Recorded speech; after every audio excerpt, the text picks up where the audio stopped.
العالمين والصلاة والسلام على نبينا محمد وعلى آله وأصحابه ومن تبعهم بإحسان إلى يوم الدين أما بعد.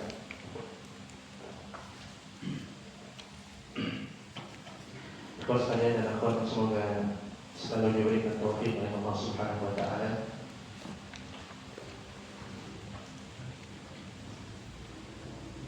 Kita sudah membahas di pertemuan yang lalu menyelesaikan pembahasan terkait dengan nawaqidul wudu, pembatal-pembatal wudu, yang ini terhimpun di dalam kitab Al-Taharah yang dibawakan oleh Al-Hafidz Ibnu Hajar di dalam karya beliau Bulughul Maram.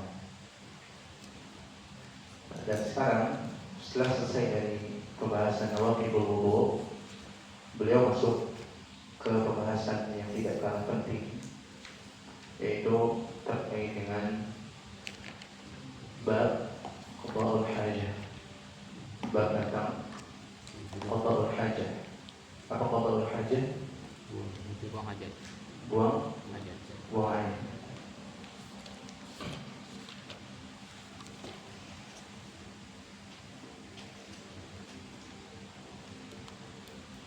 Dalam sebagian cetakan Bulughul Maram, judulnya itu bukan bab qada'ul hajah, bab adabu qada'ul hajah, bab tentang adab buang hajat. Dan ini lebih sempurna dan lebih menunjukkan kepada maksud dari bab ini. Karena nanti ketika kita perhatikan hadis-hadisnya, itu semuanya berbicara tentang adab, adab di dalam buang hajat. Apa yang dimaksud dengan adab? Adab itu bahasa Arab. Adabun itu bahasa Arab. Dan itu kata atau bentuk jamak. Jamak dari kata adabun, dari kata adabun. Dan adab adalah sesuatu yang baik yang dilakukan oleh seseorang.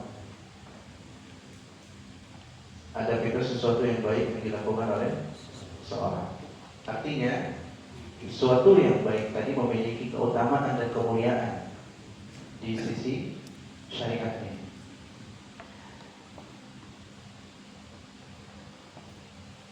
Kenapa dikatakan qada'ul hajah? Qada' itu menyelesaikan, al-hajah itu hajat. Yang dimaksud dari qada'ul hajat itu buang air. Kenapa bisa sampai ke buang air? Menyelesaikan hajat, maksudnya buang air. Apa yang dimaksud dengan hajat? Hajat di sini bukan hajat atau kebutuhan secara umum. Kata hajat di sini kata kiasan, kinayah, untuk makna al-baul wal gha'it. Untuk makna apa? Buang air kecil dan buang air besar. Hajat yang dimaksud di sini buang air kecil atau buang air besar. Diambil dari mana? Sabda Nabi Sallallahu Alaihi Wasallam yang diriwayatkan oleh Imam Muslim dari hadits Abu Hurairah radhiyallahu ta'ala anhu, "Idza jalasa ahadukum ala hajati fala yastaqbilil qiblata wa la yastadbirha." Kalau salah seorang di antara kalian duduk di atas hajatnya, apa hajat yang dimaksud di sini? Nah, buang air kecil atau buang air besar. Kalau kalian duduk buang air kecil atau buang air besar, pada istaqbilil qiblah, maka jangan menghadap kiblat. Wala yastadbirha, dan jangan pula membelakangi kiblat. Ini di antara adab di dalam buang hajat, buang air kecil atau buang air besar. Sebagian para ulama membawakan bab-bab yang sebesar ini bukan dengan judul bab qada'ul hajah, tapi bab al-istiqabah. Al-istiqabah di dalam bahasa Arab. Al-istiqabah. Al-istiqabah.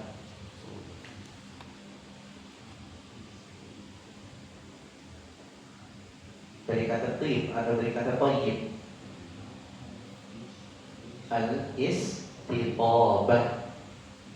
Wazannya seperti seperti al-isti'anah, al-istiqabah.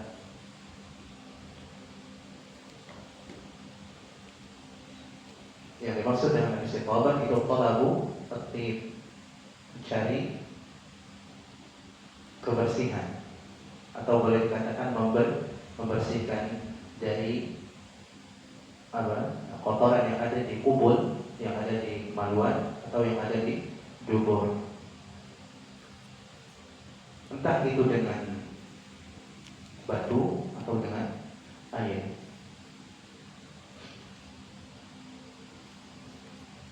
Lalu yang dimaksud dengan adab tentang qada'il hajah adalah apa yang disyariatkan oleh seorang muslim untuk diikuti, entah itu berupa perkataan atau perbuatan yang cocok di dalam kondisi dirinya.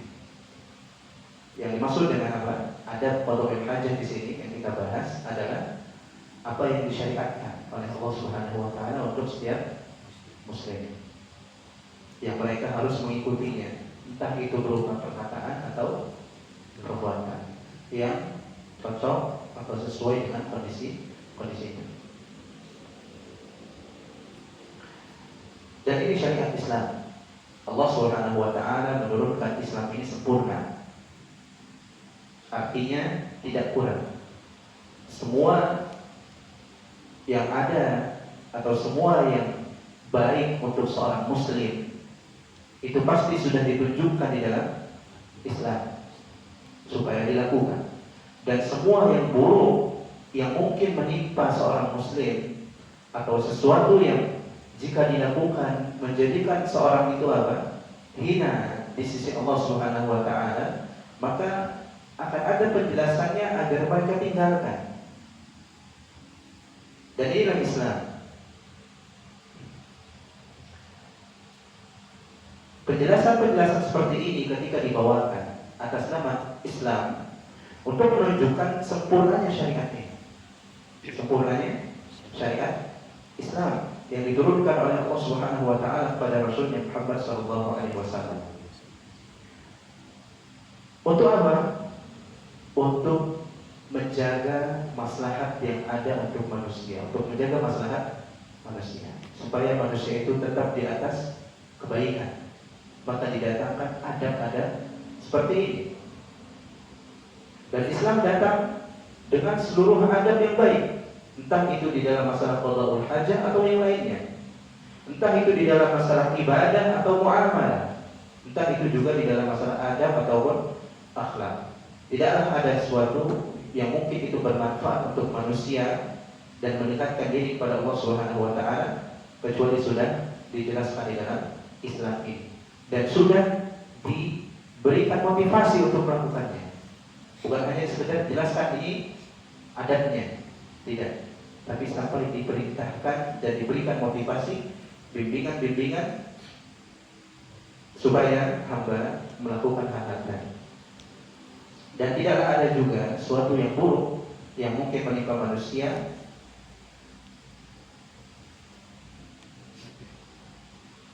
atau sesuatu yang mungkin memalingkan manusia dari Allah Subhanahu wa taala kecuali Allah Subhanahu wa taala telah jelaskan di dalam syariatnya. Bahkan kita diperintahkan untuk berhati-hati terhadap hal-hal tadi. Hal ini sebagaimana yang ada di dalam hadis Salman Al-Farisi radhiyallahu ta'ala anhu, ketika orang-orang musyrik ketika itu bertanya, orang-orang musyrik Quraisy ketika itu bertanya kepada Salman, qad 'allamakum nabiyyukum kulla syai'in hatta al-khira'ah. Nabi kalian telah mengajarkan kalian segala sesuatu walaupun atau sampai dalam masalah buang hajat. Dan ini dalam bentuk pertanyaan, apakah Nabi kalian itu telah mengajarkan kalian segala sesuatu walaupun atau sampai itu masalah buang hajat? Kata orang musyrik. Apa kata Salman? Iya benar. Ajal. Laqad nahana an nastaqbil al-qiblata li gha'idin aw ghawlin. Kemudian beliau menyebutkan sebagian dari adab-adab buang hajat. Sungguh Nabi kami telah melarang kami menghadap kiblat ketika buang hajat, entah itu buang air kecil atau buang air Au an-nastanjiya bil yamin, atau Nabi kami juga telah melarang kami cebok dengan tangan kanan. Au an-nastanjiya bi aqall min thalathati ahjar. Nabi kami juga telah melarang kami istinja, cebok dengan kurang dari 3 batu. Minimal berapa? 3. Aw anastanji bi raji'in aw amin. Nabi kami juga telah melarang buang cebok itu dengan, atau istijmar itu dengan raji', dengan kotoran. Dahulu kalau di Arab itu kotoran-kotoran hewan itu keras karena panas. Terkadang mungkin tersamarkan antara kotoran dengan batu, mungkin, atau buru-buru ngambil selip, yang satunya bukan batu. Boleh jadi, tapi kita tahu hal itu dilarang, tidak boleh untuk digunakan untuk bersuci. Dan Nabi SAW pernah dibawakan, dan mungkin nanti kita lalui hadisnya, dibawakan 2 batu, kemudian yang satunya kotoran.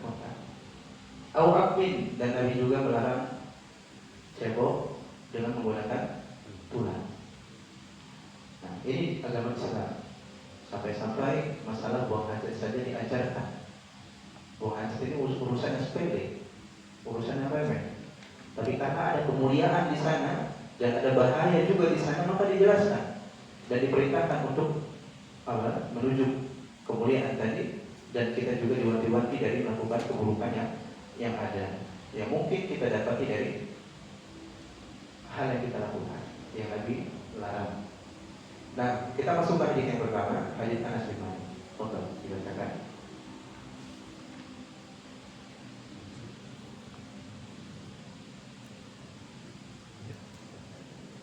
Bismillahirrahmanirrahim. Wassalatu wassalamu ala Rasulillah.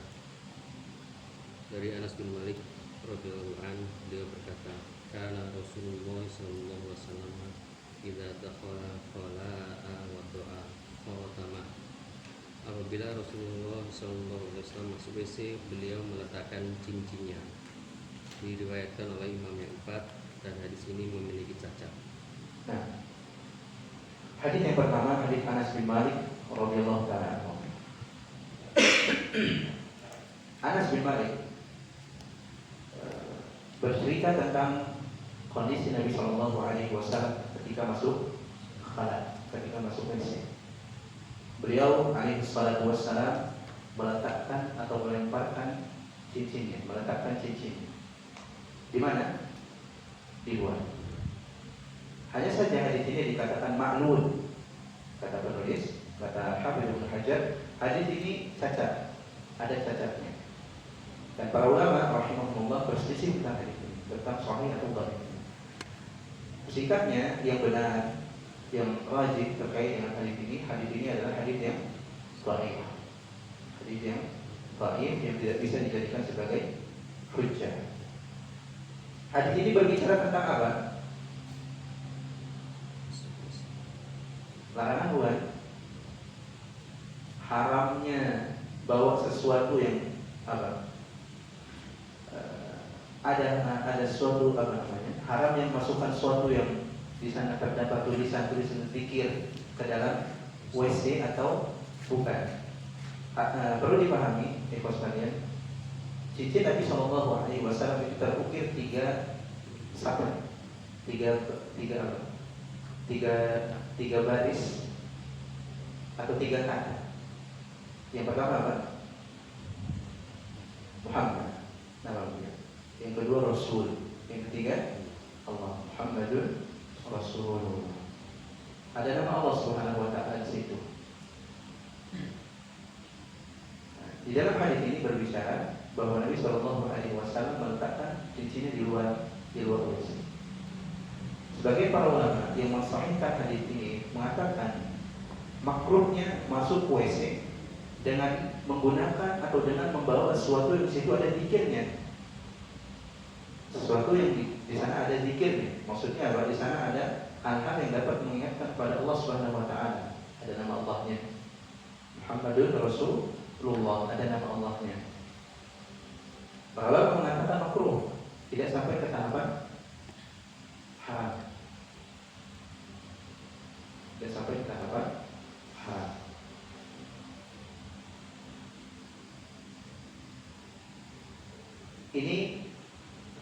faedah yang dibawakan di dalam hadis ini, kalau seandainya hadisnya sahih, hanya saja hadisnya dhaif atau lemah.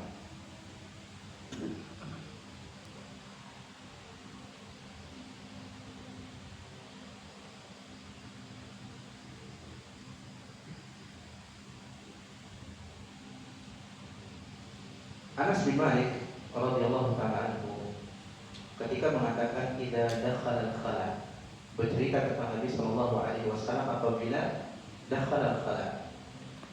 Kata dakhala al-khala yang dimaksud di sini adalah ketika mau masuk, bukan setelah masuk. Bukan setelah masuk. Maksudnya adalah ketika mau masuk WC. Maka Nabi sallallahu alaihi wasallam meletakkan hal-hal yang di sana ada kemuliaannya.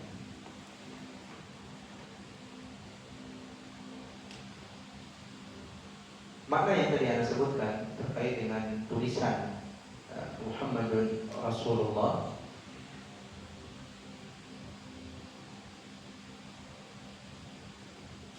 adalah makna yang disebutkan di dalam hadis Anas atau athar yang dibawakan oleh Anas bin Malik radhiyallahu taala.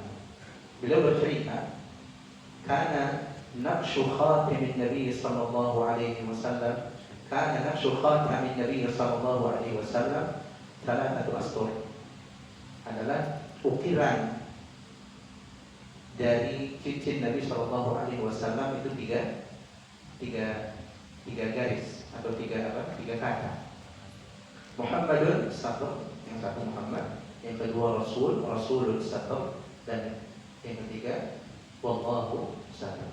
Ketiga kalimat atau kata Allah Subhanahu wa ta'ala. Maka kalau dikumpulkan bermakna Muhammad, Rasul, Rasulullah.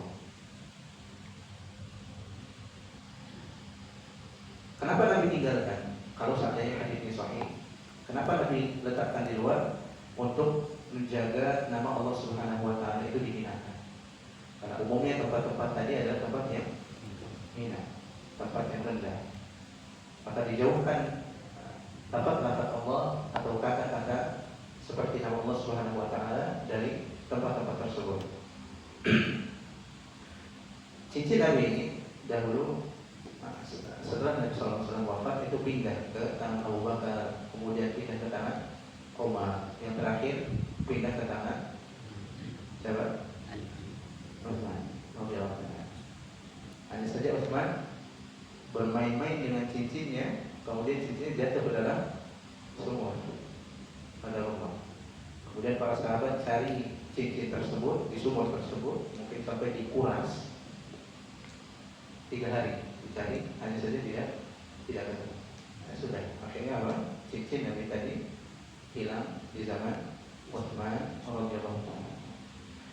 Nah, hadis ini seperti yang kita sebutkan di awal menunjukkan tentang dibencinya seorang masuk ke dalam WC dengan sesuatu yang di situ ada dikit. Ada dikit. Entah itu buku, entah itu apa lagi, anyaman-anyaman atau bordiran-bordiran yang ada di mana? Baju. Karena baju kita bordirannya bagus-bagus. Kalau seandainya di sana ada penyebutan nama-nama Allah Subhanahu wa ta'ala, maka jangan dimasukkan ke WC.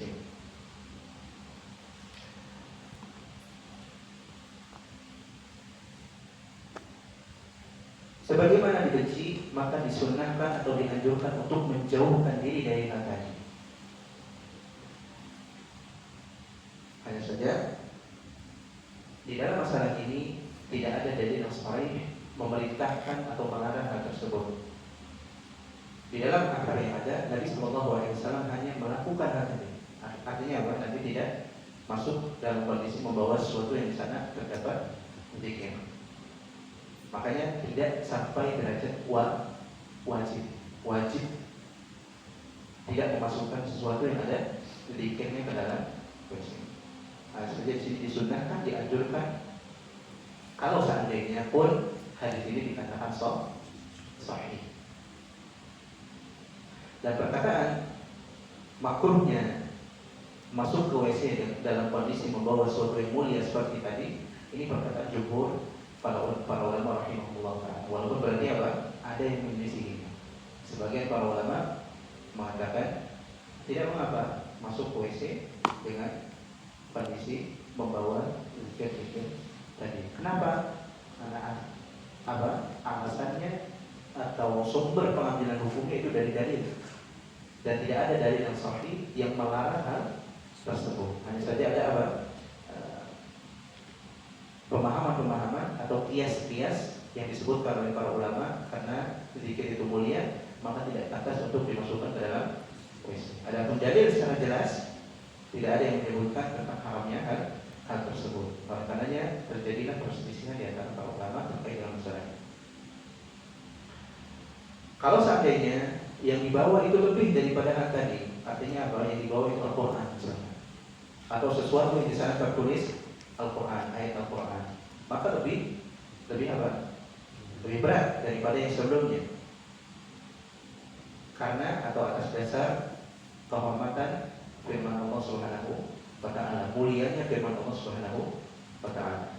Bahkan Allah Subhanahu wa ta'ala mengatakan innahu laqur'anun karim.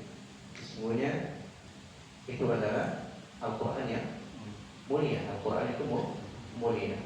Qaf wal Qur'anil Majid. Qaf dan demi Al-Quran yang mulia. Dan masuk ke dalam WC itu di sana ada jenis apa? Penghinaan.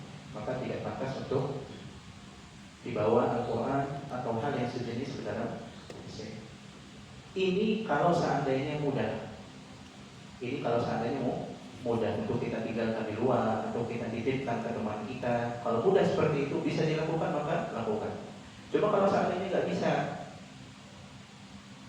kita khawatir apa? Mushaf kita kalau ditaruh di luar hilang, atau mushaf itu di dalam tas kita kalau ditaruh di luar hilang, maka apa? Tidak mengapa kata para ulama untuk memasukkannya ke WC. Limaslahah, karena maslahat. Hanya saja kalau ditanya mana yang lebih hati-hati, Tidak. tentu meninggalkannya di luar. Makanya tadi kalau ada yang bisa menjaga barang-barang kita tadi di luar, maka itu lebih baik. Cuma kalau tidak ada, maka itu apa? Termasuk keringanan, boleh seorang masuknya ke dalam WC. Allah Ta'ala. Ini hadis yang pertama. Hadis yang kedua, silakan dibaca. Dari Anas bin Malik radhiyallahu anhu, dia berkata, "Kana Rasulullah sallallahu alaihi wasallam idza dakhala qala Allahumma inni a'udzu bika minal khubuthi wal khaba'ith." Apabila Rasulullah sallallahu alaihi wasallam masuk WC, beliau membaca, "Ya Allah, aku berlindung padamu dari setan laki-laki dan setan perempuan." Diriwayatkan oleh Imam yang 7. Nah,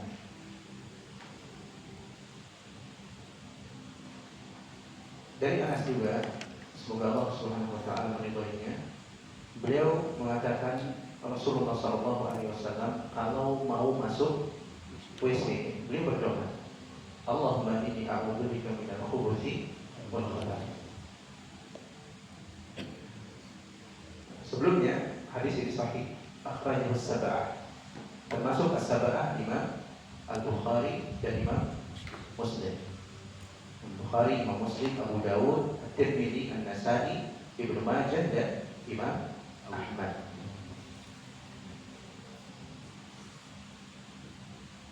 Ikhwas sekalian, perlu dipahami, kondisi zaman dahulu dengan sekarang mungkin sudah banyak perbedaan di dalam cara kita buang hajat atau tempat kita buang hajat.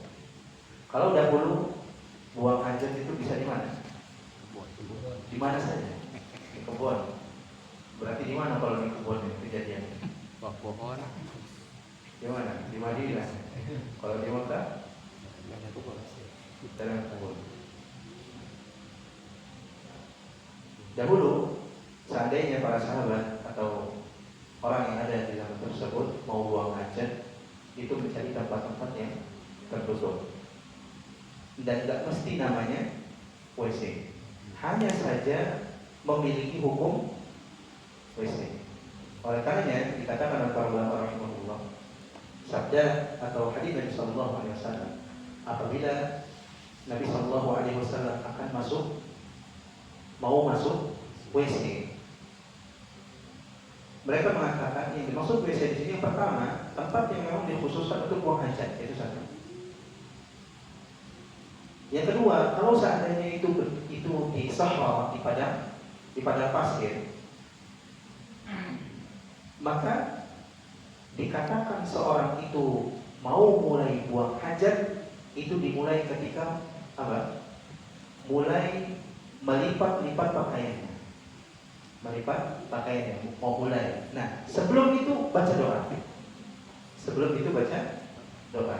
Jadi nggak hanya apa? Nggak hanya apa? Tempat yang dikhususkan ada pintunya seperti di zaman kita. Tapi di zaman tersebut juga sama. Artinya maksudnya sama apa? Walaupun nggak ada tempat-tempat yang khusus seperti di zaman ini, tetap berlaku doa tadi. Syariat berdoa, Allahumma inni a'udzubika minal khubuthi wal khaba'ith. Ini disebutkan oleh Syekh Abdullah Al-Fauzan hafizahullah ta'ala. Kalau di WC, di depan pintunya mau masuk doa dulu. Bukan setelah masukin kaki kiri. Kaki kiri masuk, baru mau doa. Dan sebelum masuk. Kalau di padang pasir, di kebun, di hutan, atau di jalan yang tentunya nggak terlihat, dengan cara apa? Ketika mau mulai apa? Menyingkirkan atau menyingkap pakaian kita, baca doa. Nah,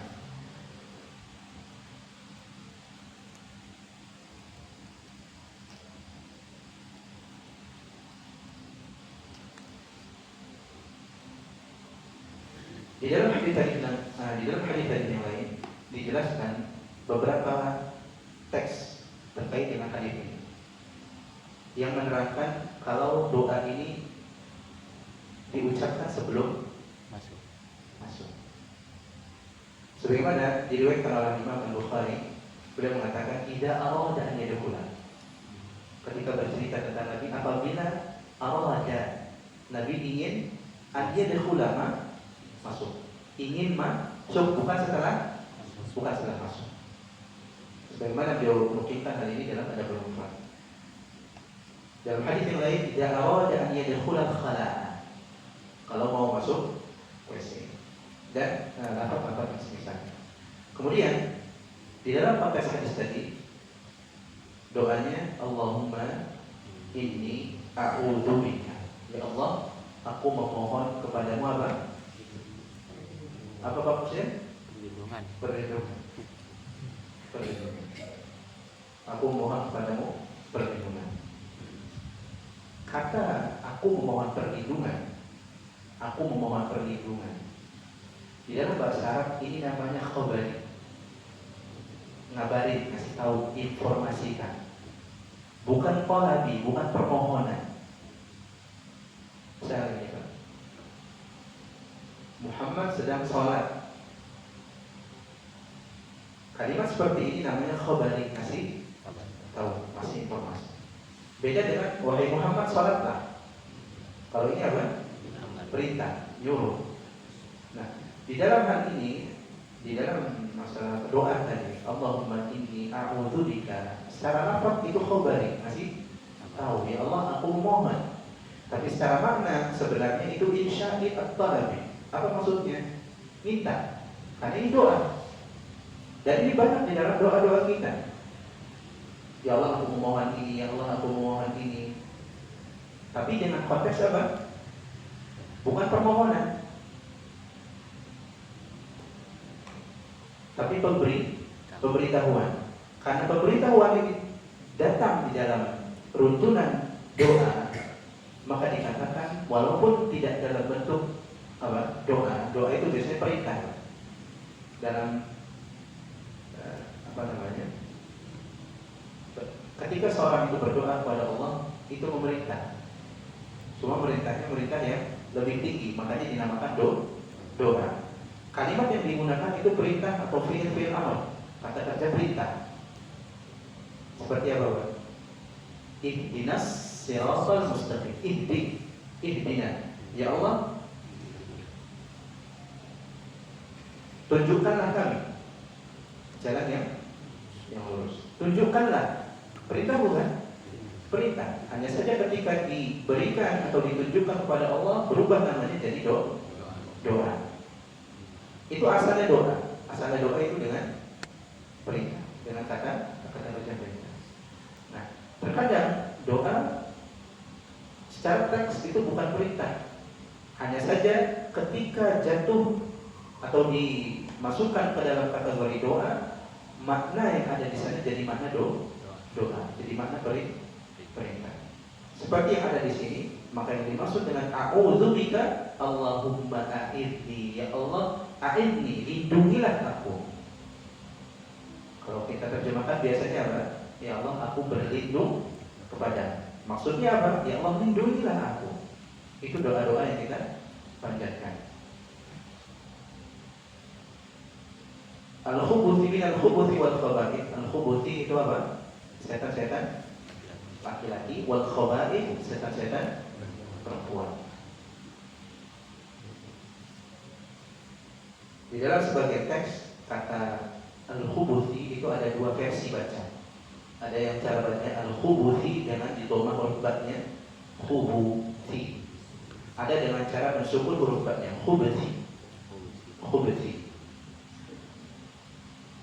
Yang mana yang benar? Kedua-duanya benar. Dua-duanya boleh digunakan. Mau dibaca al-khubuthi atau al-khubuthi.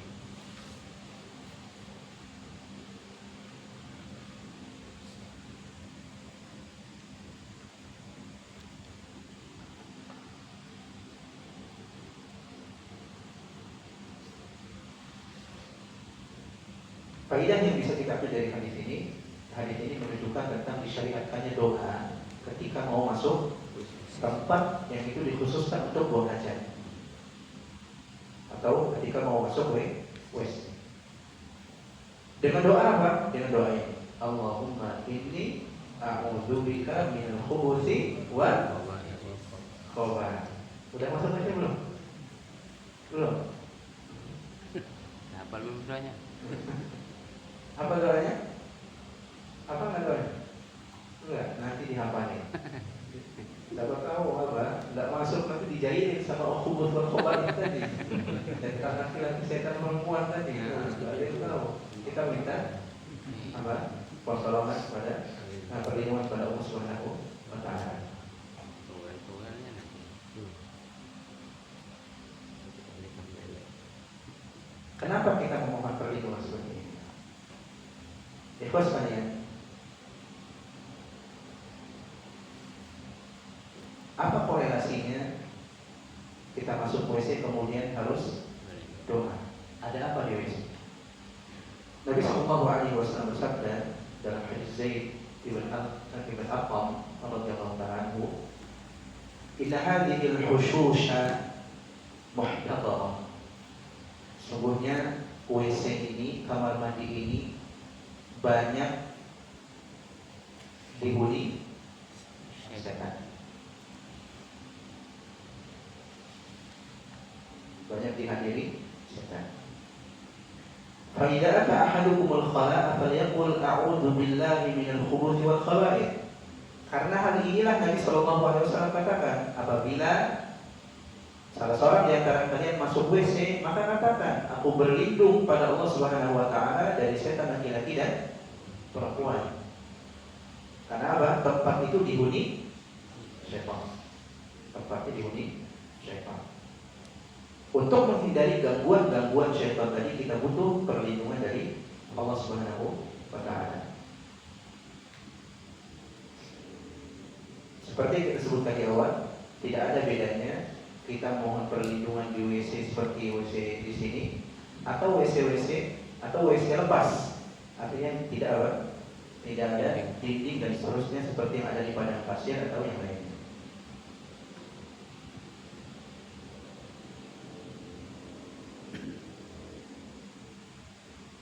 Di dalam riwayat-riwayat yang lain ada tambahan. Apa tambahannya? Biasanya kita kalau mau masuk WC baca apa dulu? Bismillah. Ya, baca bismillah. Bismillah.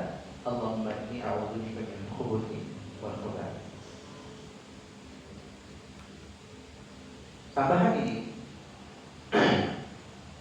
sebagaimana yang dijelaskan melalui jalur Abdul Aziz Ibn Mukhtar dari Abdul Aziz bin Suhaib dengan lafaz perintah, idza dakhaltumul khala'a faqulu bismillahi a'udzu billahi minal khubuthi wal khaba'ith. Jika salah seorang di antara kalian mau masuk WC, maka katakanlah bismillah a'udzu billahi minal khubuthi wal khaba'ith. Al-Imam Ibnu Mulaqqin ketika membawakan hadis tentang doa, beliau membawakan hadis yang ada tambahan.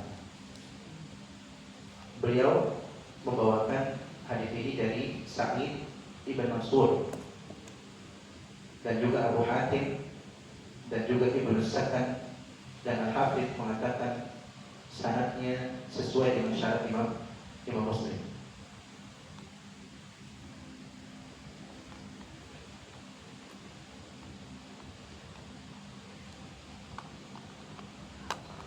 Dalam riwayat yang lain dari Ibnu Abi Syaibah dari jalur Abi Ma'syar Najih bin Abdurrahman As-Sindi dari Abdullah bin Abi Talha dari Anas bin Malik bahwasanya Nabi SAW apabila mau masuk WC beliau mengatakan Bismillahi Allahumma inni a'udzubika minal khubuthi wal khaba'ith.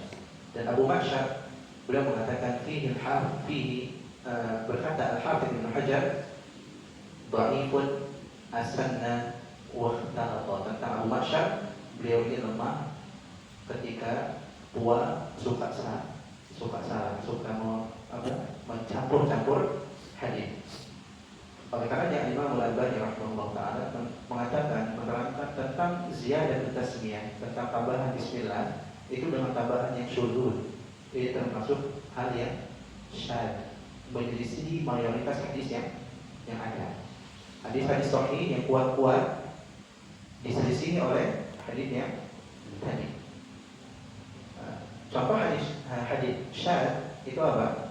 Ketika hadis tersebut atau apa itu hadis syadz?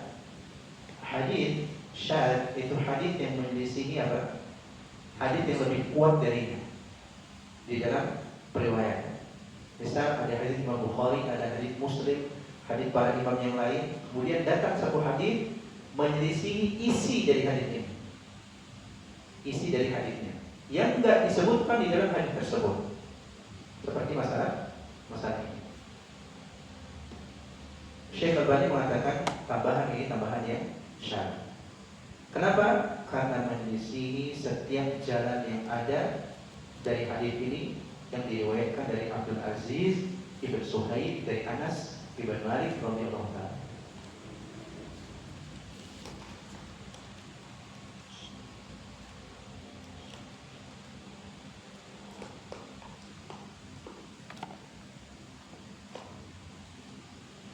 Di dalam hadis yang lain juga sama.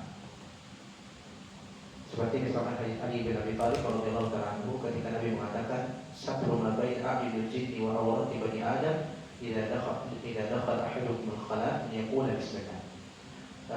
Penutup antara mata para jin dan auratnya manusia adalah ketika masuk WC adalah ketika baca bismillah. Hanya saja hadis ini banyak didhaifkan oleh para ulama rahimahullah ta'ala.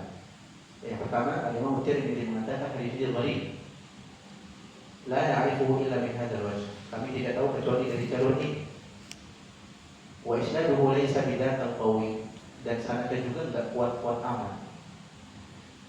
Wa dha'afahu an-Nawawi. Al-Imam An-Nawawi mendhaifkan hadis tadi. Wal Albani, dan juga Al-Imam Al-Albani rahimahullah ta'ala di dalam Irwaul Ghalil. Dan dihasankan oleh Ahmad Syakir di dalam ta'liqnya terhadap Sunan At-Tirmidzi. Yang mensahihkan Imam Ahmad Syakir. Tapi Imam Al-Albani mendhaifkan hadis ini.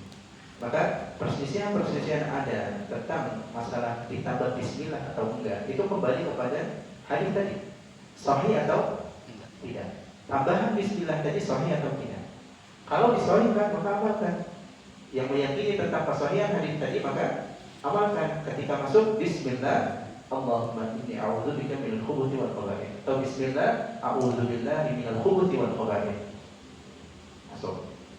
Tapi yang tidak mensahihkan seperti Imam Al-Albani, kita merujuk kepada Imam Al-Albani, maka apa? Tidak membaca bismillah. Mau masuk langsung baca Allahumma inni a'udzubika minal khubuthi wal khaba'ith. Dan Syekh Abdul Fauzan mengatakan, "Wa tasmiyatu qad waradat fi 'iddati ahadits." Masalah tambahan tasmiyah itu sudah ada di beberapa hadis. Kulluha ma'lulah, semuanya cacat. Ada cacatnya. Wa yakfi fi dzalika anna hadits Anas radhiyallahu ta'ala anhu warada fi sahihain was sunan wa laysa fihi dzikrul basmalah. Cukup hadis Anas bin Malik tadi ada di as-sahihain, dalam Sahih Bukhari dan Sahih Muslim dan juga kitab-kitab sunan. Di sana tidak menyebutkan masalah basmalah. Wallahu a'lam, dan Allah Subhanahu wa taala yang lebih tahu. Dan nanti insyaallah di dalam hadits Aisyah radhiyallahu taala akan dijelaskan terkait dengan doa keluarnya. Cuma nggak langsung disebutkan. Makanya apa?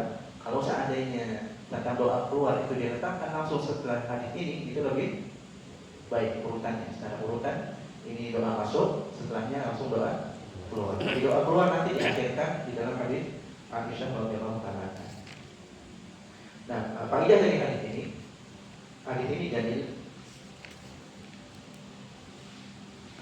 bahwa tempat-tempat yang kotor, tempat-tempat yang di sana ada najis, adalah tempat di mana syaitan tinggal.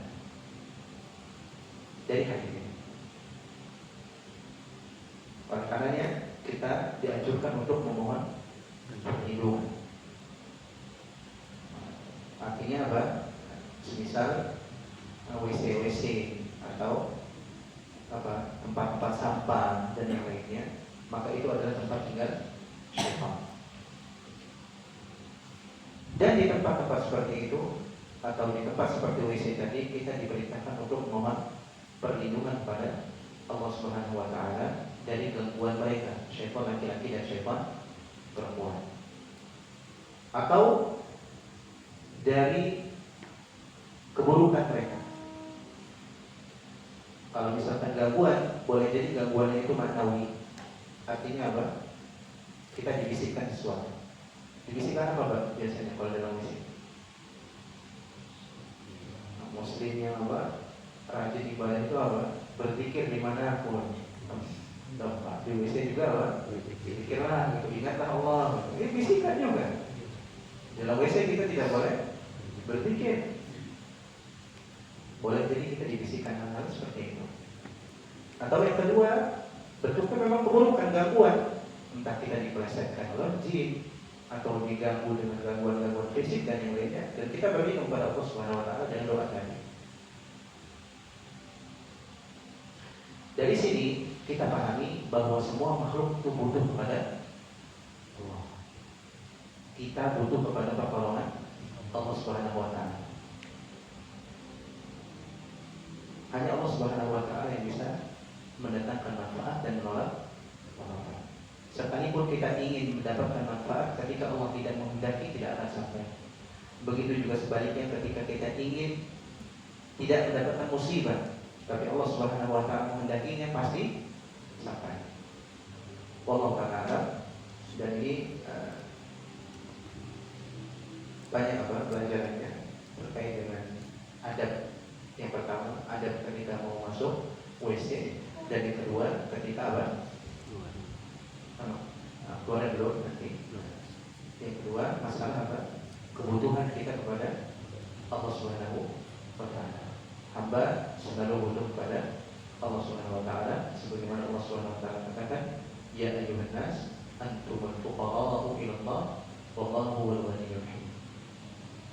Wahai manusia, kalianlah sejatinya yang butuh kepada Allah, dan Allah Subhanahu wa taala Maha Kaya. Artinya apa? Enggak butuh kepada hamba-hambanya. Dan Allah Subhanahu wa taala Maha terpuji.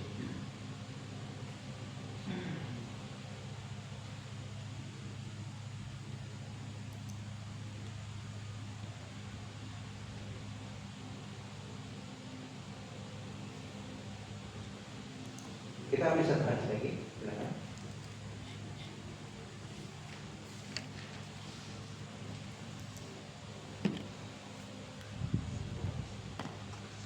Dari Anas radhiyallahu an, dia berkata, kana Rasulullah sallallahu alaihi wasallam yadkhulul qala'a fa ahmilu ana wa gulamun nahwi idawatan min ma'in wa anazatan fa yastanji bil ma'i. Rasulullah sallallahu alaihi wasallam pernah masuk WC, lalu aku dan seorang anak sepertiku membawa wadah berisi air dan tombak pendek, lalu beliau beristinja dengan air itu. Muttafaqun alaih.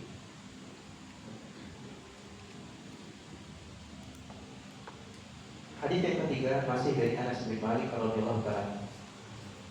Dan nanti kita ambil faedah di sini apa? Kemuliaan Anas. Ini kondisi yang apa? Seorang itu paling dekat.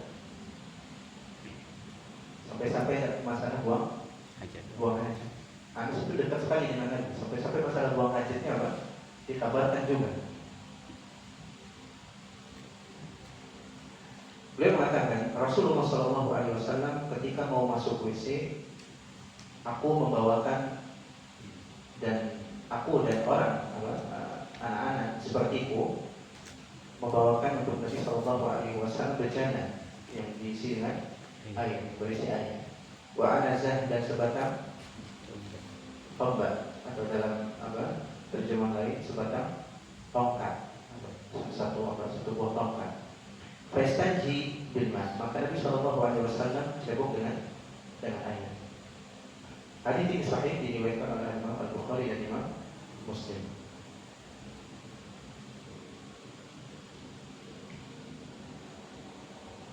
Beliau Anas bin Malik mengatakan wa gulamun nahwi.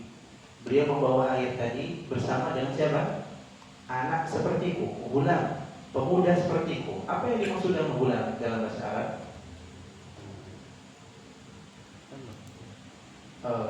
Gulam itu buat laki-laki. Sebagai para ulama mengatakan, dikatakan gulam itu anak-anak setelah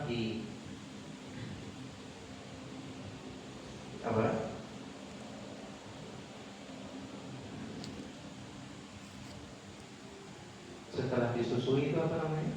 Sapi. Disapi. Nah, mulai masuk disapi, umur disapi sampai umur kurang lebih 7 tahun. Itu dikatakan gulam.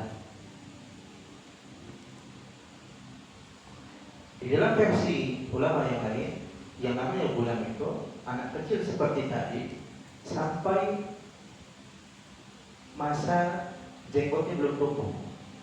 Jadi ketika sudah tumbuh jenggotnya ada satu misalkan, ini udah gak dikatakan gulam lagi. Tapi kalau masih dikatakan ini kinayah saja, kata kinayah saja.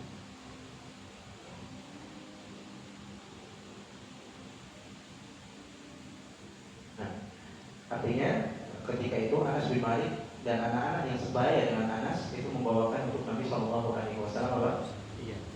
air untuk buang hajat. Nah, tombak yang tadi kita sebutkan, tombak atau anak panah? Tombak ya.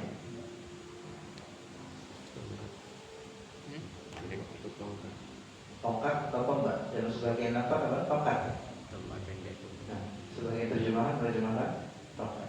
Ini hadiah dari An-Najasyi untuk Nabi SAW. Hadiah dari Raja Najasyi untuk Nabi SAW. Dan ini selalu dibawa oleh Nabi SAW kalau mau sholat. Sholat Id biasanya dibawa. Apa fungsinya? Nabi taruh itu di depan sebagai sutra.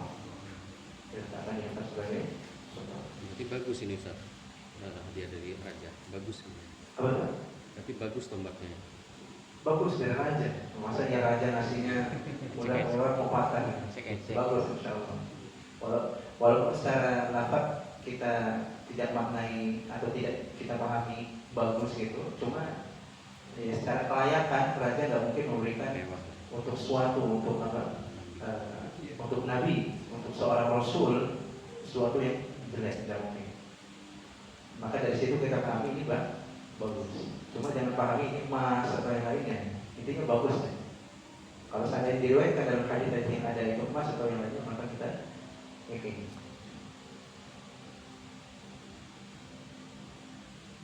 Kenapa dibawa pas mau buang hajat? Karena apa? Umumnya nanti kalau mau buang hajat, habis buang hajat ngapain? Cebol, wudu. Setelah wudu ngapain? Sholat. Maka sekali dibawa persiapan untuk sholat. Dan ini disebutkan dalam Habib Ibnu Hajar rahimahullah ta'ala di dalam Fathul Bari. Dan hadis ini dibawakan oleh Imam Al-Bukhari dalam sahihnya dengan judul bab as-salatu ila al-anazah. Bab salat menghadap apa? Apa tadi? Tombak kecil. Bab menghadap salat menghadap tombak. Artinya tombak kecil seperti itu bisa dijadikan sebagai sutra.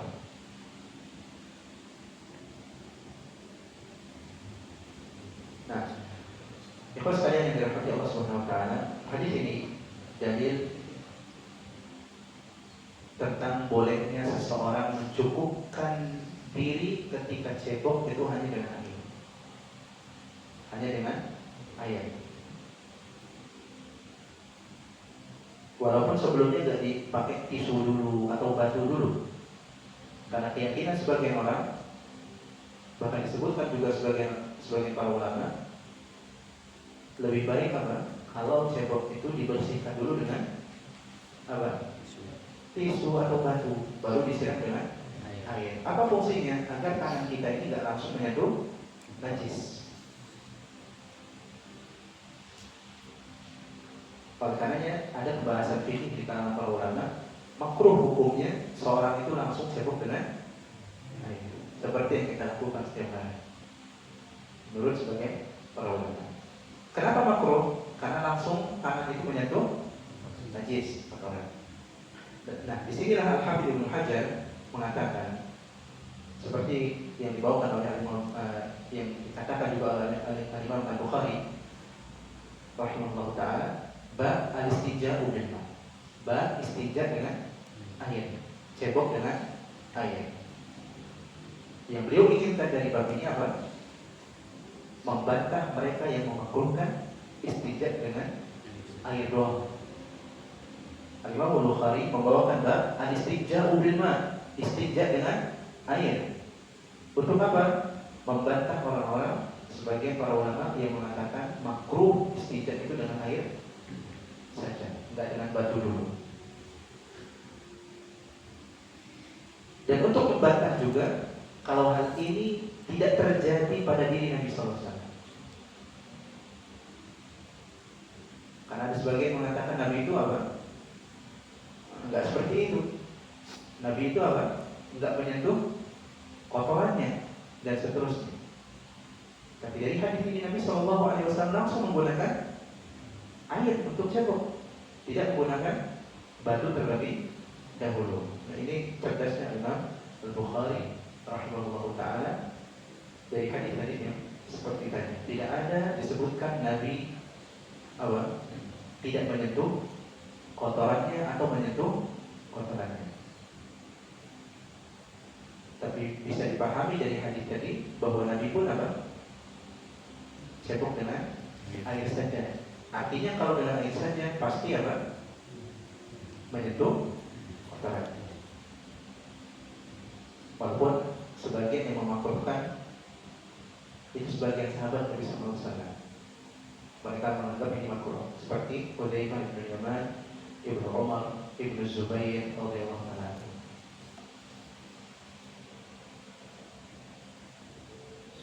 Dan bahkan Imam Malik rahimahullah taala mengingkari kalau Nabi itu apa? Istinja'nya dengan air doang. Artinya apa? Nabi itu enggak mungkin istinja'nya dengan air doang, pasti didahului dulu sebelumnya dengan entah batu, entah daun atau yang lainnya. Itu perkataan Imam Malik. Tapi Imam Bukhari mengatakan tidak. Wahada qaulul Bukhari, dan ini perkataan yang lemah. Perkataan Imam Malik tadi dan sebagian sahabat tadi perkataan yang lemah. Alasannya tidak tidak sahih. Kenapa? Yang pertama, alasan-alasan mereka mendesini hadisnya. Nabi Shallallahu Alaihi Wasallam sibuk dengan air. Mereka mengatakan Nabi nggak cukup dengan air doang. Dari mana tahu? Padahal tidak disebutkan dalam hadis Anas tadi. Dan yang kedua alasannya, di dalam bersuci dengan air itu seorang bisa mendapatkan kebersihan yang lebih, bisa lebih bersih ketika cebok daripada hanya menggunakan tisu atau batu atau yang lainnya. Dan yang ketiga, menyentuh langsung najis itu bukan suatu yang haram. Menyentuh langsung najis itu bukan suatu yang haram. Sehingga apa? Dikatakan itu makruh dan seterusnya. Dan insyaallah ta'ala akan ada pembahasan dalam masalah ini secara khusus ketika menjelaskan hadis yang lain di dalam bab ini insyaallah ta'ala. Kemudian dari sini ketika tadi Anas menyiapkan air untuk Nabi Shallallahu Alaihi Wasallam, maka kita pahami hadis ini dalil bahwa ketika seorang itu mau buang hajat harus apa? Siap-siap atau menyiapkan sesuatu untuk membersihkan kotorannya, entah itu air atau tisu atau yang lainnya. Untuk mengapa? Supaya tidak menjadikan dirinya nanti apa? Bangun, bergerak dan seterusnya, kemudian terkotori dengan najis. Jadi artinya apa? Air tadi dekat, nggak perlu bangun-bangun lagi, nggak perlu banyak bergerak lagi, tinggal ambil bersihkan. Dan yang terakhir dari hadis ini, dalam hadis ini ada keutamaan sahabat yang mulia Anas bin Malik radhiyallahu taala, di mana beliau mendapatkan kemuliaan untuk berkhidmat kepada Nabi kita Muhammad Sallallahu Alaihi Wasallam. Secara khusus yang berkaitan dengan taharah, secara khusus yang berkaitan dengan taharah. Perkaranya di antara terjemah Imam Al-Bukhari tentang hadis ini tentang apa?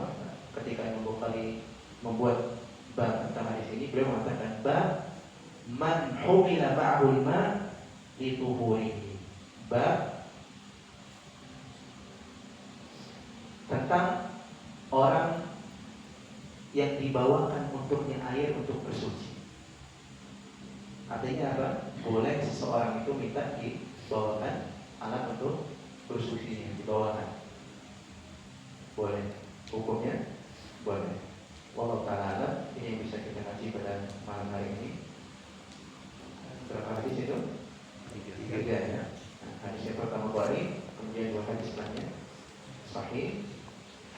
Yang pertama terkait dengan memasukkan lafaz-lafaz atau sesuatu yang di sana ada kemuliaannya seperti nama Allah Subhanahu wa taala ke dalam WC, maka itu hukumnya makruh, tidak dianjurkan sama sekali. Tapi kalau seandainya kepepet, seandainya kepepet, maka tidak masalah. Yang kedua terkait dengan adab ketika masuk WC. Masuk WC baca doa. Kemudian yang ketiga terkait dengan apa? Bolehnya seorang itu bersuci dengan air pop, dengan air saja, tanpa tisu sebelumnya, tanpa batu sebelumnya, atau benda-benda lain yang dapat membersihkan. Wallahu ta'ala, ini yang bisa kita kaji pada